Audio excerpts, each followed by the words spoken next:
भगवते वासुदेवाय ॐ नमो भगवते वासुदेवाय. So thank you very much for joining today again, and we'll continue our reading from Srimad Bhagavad Gita chapter 1. And today's text is text number 37 and 38. These two verses go together. They have strong connection in between them. That's why I have both the verses today. And let us chant the verses and then we can discuss a little bit.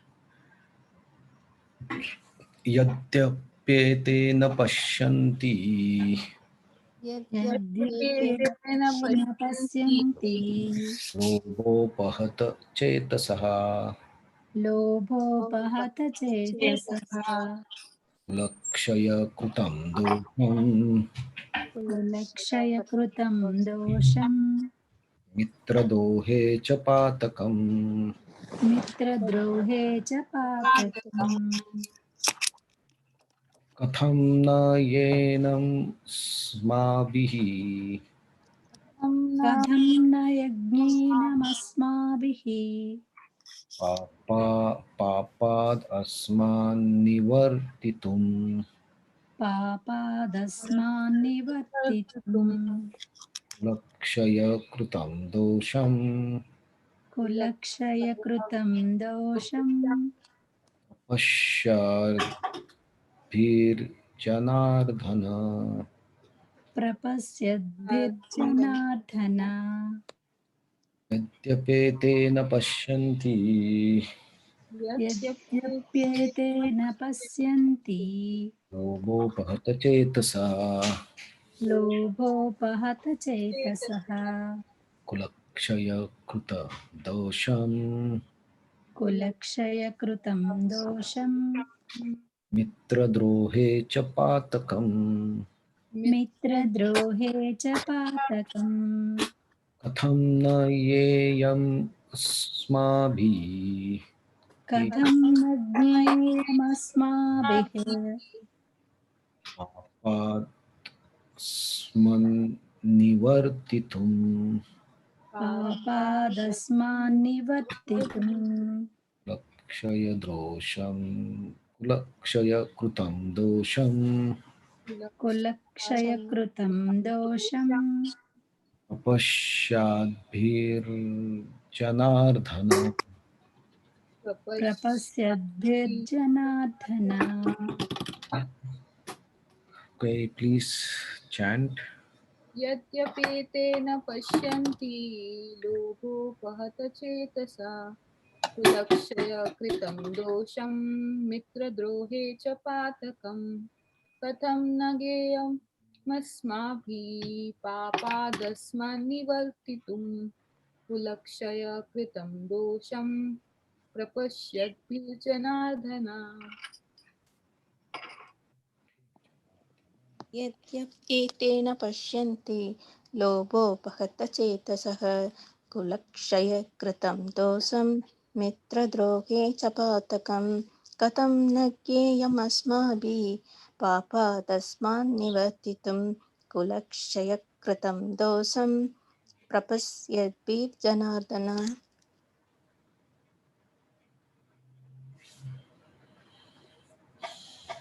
Anybody else? यद्यप्येतेन पश्यन्ति लोभोपहत चेतसः कुलक्षयकृतं दोषं मित्रद्रोहे च पातकम् कथं न ज्ञेयमस्माभिः पापादस्मान्निवर्तितुं कुलक्षयकृतं दोषं प्रपश्यद्भिर्जनार्दन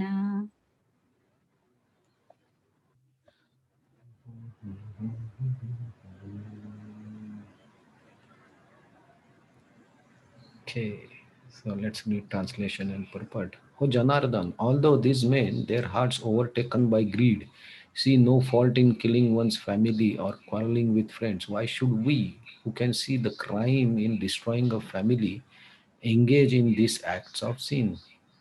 Purport. A Kshatriya is not supposed to refuse to battle or gamble when he is invited by some rival party. Under such an obligation, Arjuna could not refuse to fight because he had been challenged by the party of Duryodhana. In this connection, Arjuna considered that the other party might be blind to the effect of such a challenge. Arjuna, however, could see the evil consequences and could not accept the challenge.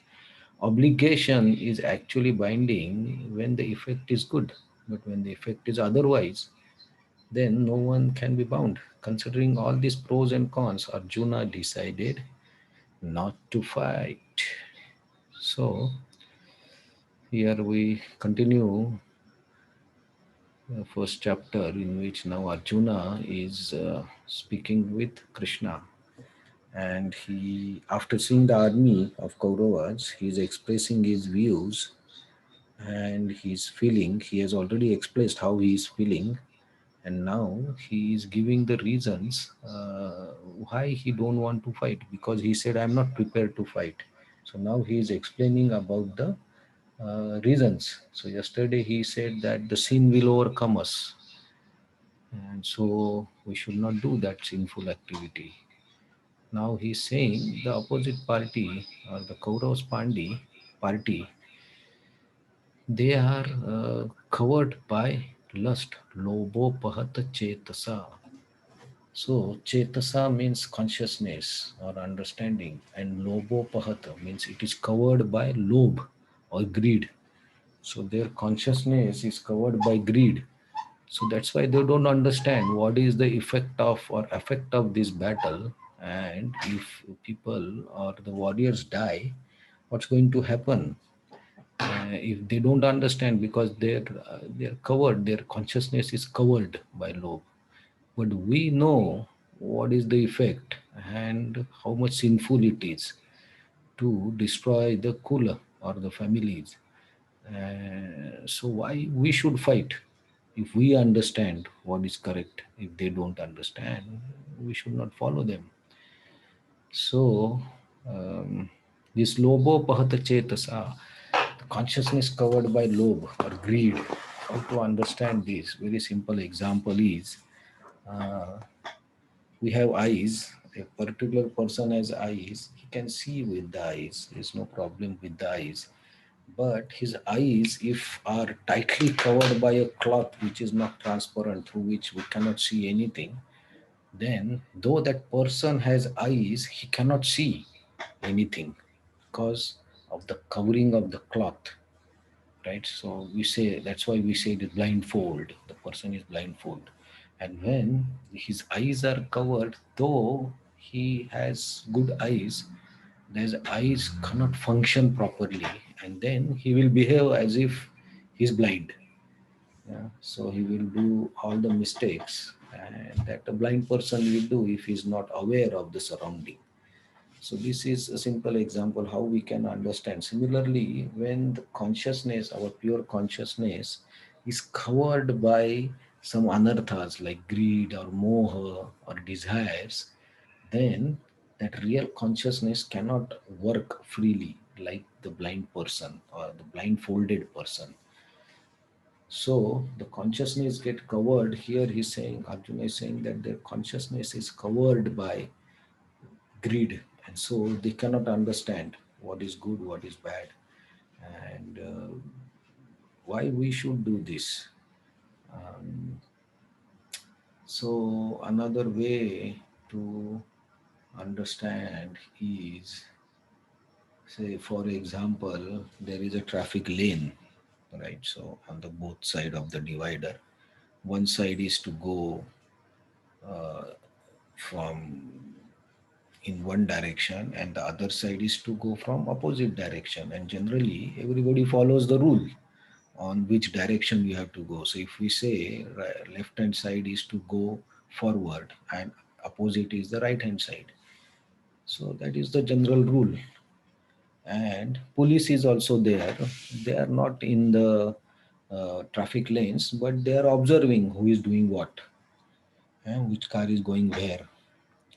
So if they notice that a particular car is going in the wrong direction and is causing trouble to everyone, then, and that person who is going in the wrong direction is behaving as if he don't understand anything, then police, though they are observing, then they have to take some action to stop that person.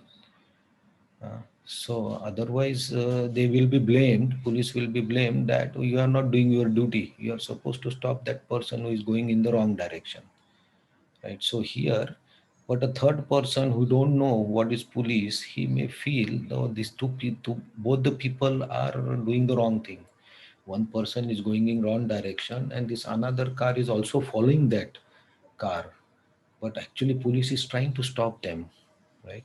So similarly, here we see, though Arjuna says that Kauravas army are warriors, they are covered by greed, so they don't understand, but their coverage or the way Kaurav Sena is covered, that is quite visible. But Arjuna, as a Pandav and as a person or a warrior who is fighting for dharma, his duty is to stop the adharma that is done by Kaurav Sena on Pandavas, and also with Draupadi, and other practices that Kaurav like Duryodhan has done.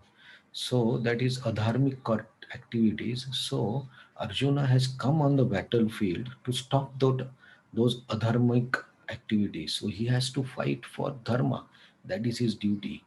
And here he is saying that I'm not ready to fight. I don't want to fight. So, if the in the example that we saw, if the police says, "Oh, this person is going in the wrong direction, let him go," I will not do anything.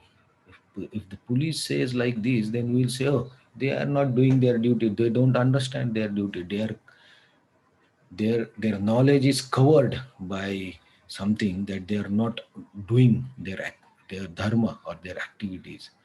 So they will also be blamed. So Arjuna on the dharma side is supposed to fight for dharma and remove the adharma, but he is refusing to fight. That means Arjuna's consciousness is also covered by this ignorance or this material attachment to the body, like his relatives and all, that he is not ready to do his dharma or his activity. So, in one way, though Arjuna says Kaurava are covered, Arjuna is also covered by a covering that is not visible, that is very subtle.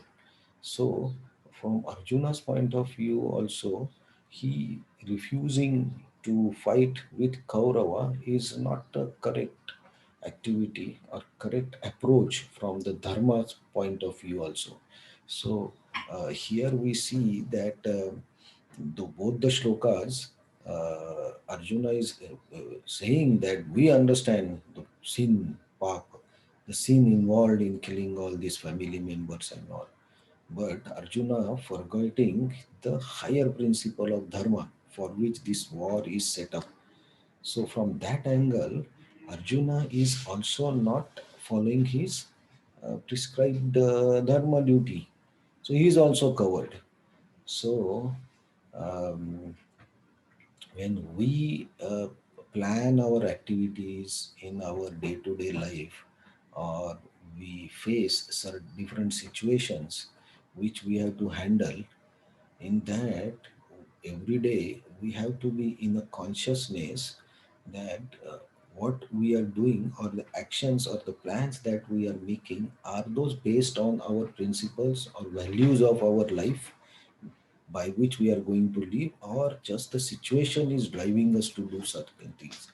Like Arjuna saw the situation and then he gets overwhelmed by the situation and he starts forgetting himself, and he gets attached to bodily relationships, and he refuses the higher principle, he forgets the higher principle. So our life should not be a situation driven life, because that will bewilder us.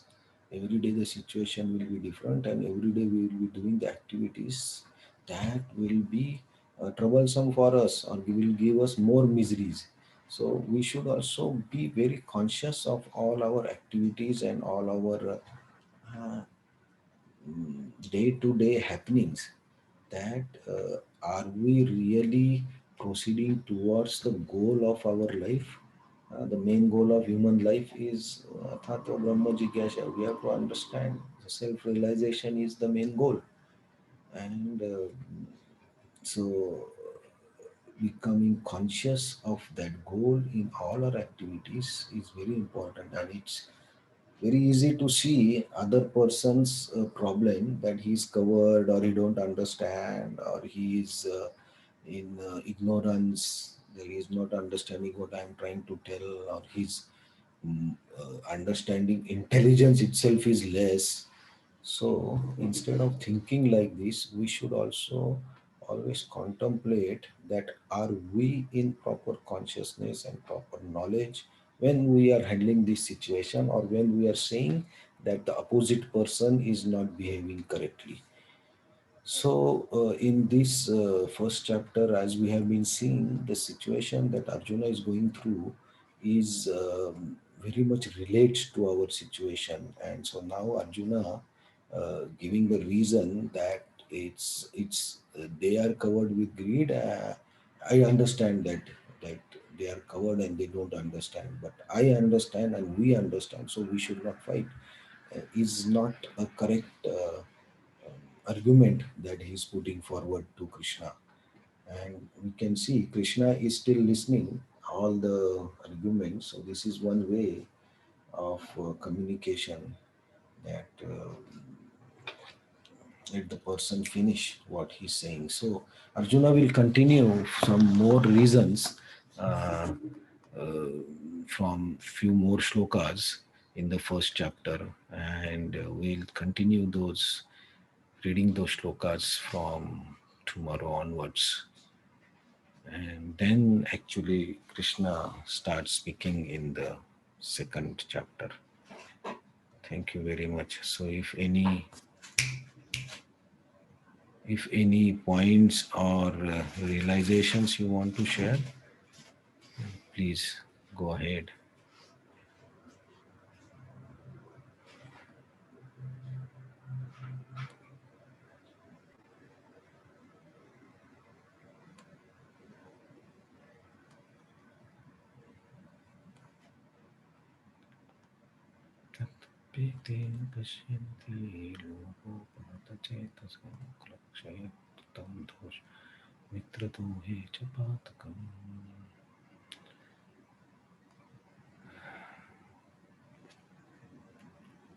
Okay, thank you very much for joining today.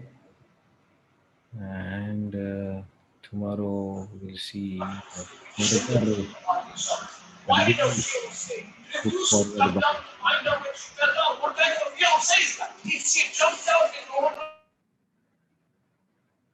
It's okay.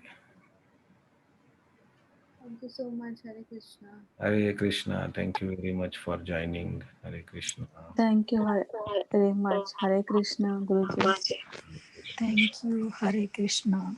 So today the Purushottam Mass also started, right? The Adhik Mass. It's a very auspicious month, and the presiding deity of this month is Vishnu. So always good to do all the activities to please Vishnu, and the benefit is more and more in this month.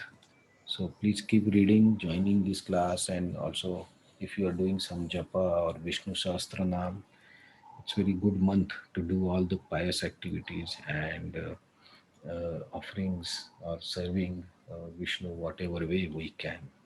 Thank you. Hare Krishna. Thank you, Hare Hare Krishna. Krishna. Thank you, Hare Krishna. Thank you, Hare Krishna. Prabhuji, Mm-hmm. Hare Krishna. Can you give like a little detail about Purushottam Mass, what it is exactly?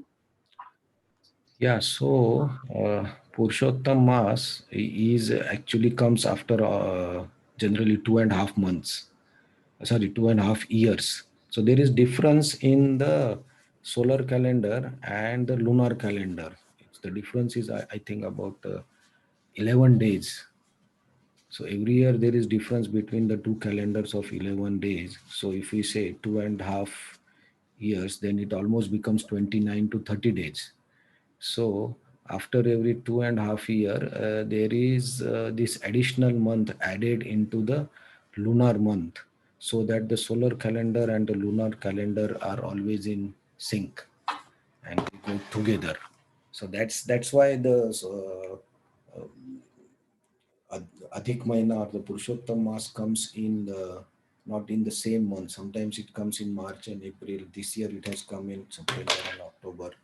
So the presiding deity of this is Vishnu, and so that's why like all the activities are should be done for Vishnu. And in Bhagavad Gita, chapter 15 is called the Purushottam Yoga.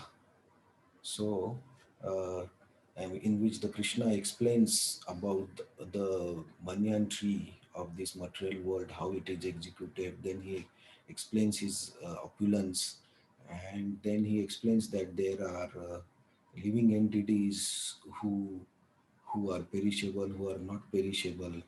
But he says that there is one personality who is beyond this material world and who is the origin of everything, and that is the Purushottam.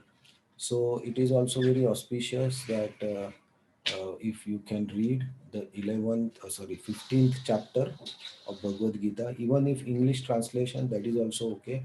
If you can read Sanskrit and English translation, that is good, but does not matter. If you read English translation also every day, then it explains about the Purushottam Yoga. And Purushottam is the Supreme Personality of Godhead, who is the best among the males or Purusha. So that is, and because the presiding deity is Vishnu, the benefits coming from whatever activity you do in this month is multifold times. So it's generally like in Purushottam Mas, it is advised that you go to Tirtha Kshetra in India, or chant more rounds and live a very saintly and peaceful life, and do more of spiritual activities, so that the benefit that comes to us by doing the same activities is much more in Purushottam. So that's a little bit about. I will tomorrow maybe explain more about why it is called Purushottam and how it started, apart from this lunar calculation of calendars. So thank you so much, Prabhuji. Hare Krishna. Hare Krishna. Thank you very much.